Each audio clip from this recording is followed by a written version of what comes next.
پہلا اصل باندې په ښار بازار باندې دا مشکل او دا تکلیف راغی. دا تکلیف کله په باجوړ په ښار بازار په دې باندې په دې دارالخلافه باندې کله هم دا شی نه دی راغلی. دا نوی سیټ اپ چې راغی او دیو مطلب د چوک نه تر د ګوړې منډۍ پورې دا بازار ورته بند کو.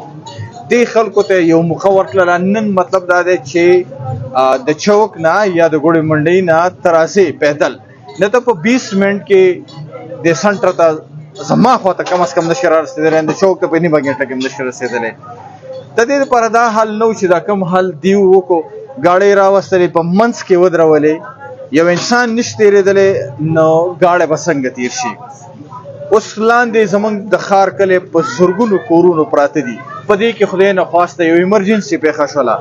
دا ایمرجنسي به موږ په کوم تر باندې ورکوو؟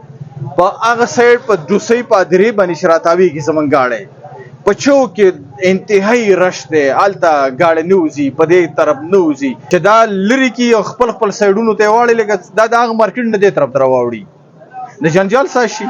سم دم مارکیټ او سم دم روډ او سم دم کاروبار د دې د لاسه برباد شو. دلته راته دا سامانونه د دې د وجبات تر ایستلي دي که نه، چې یو کوزر راشي ټرالو والا یې مخو ته راته ودرېږي، نو دوکاندار غریب ته مخه بند دی. په دې وجه موږ دا کارونه مخکې لګولي دي.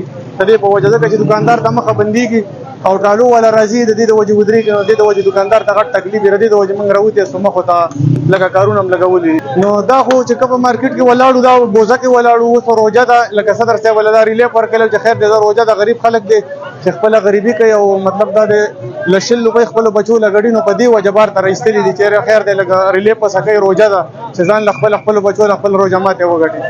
چېرې په دې بازار کې ټرالو والا او ګاړو والا دي.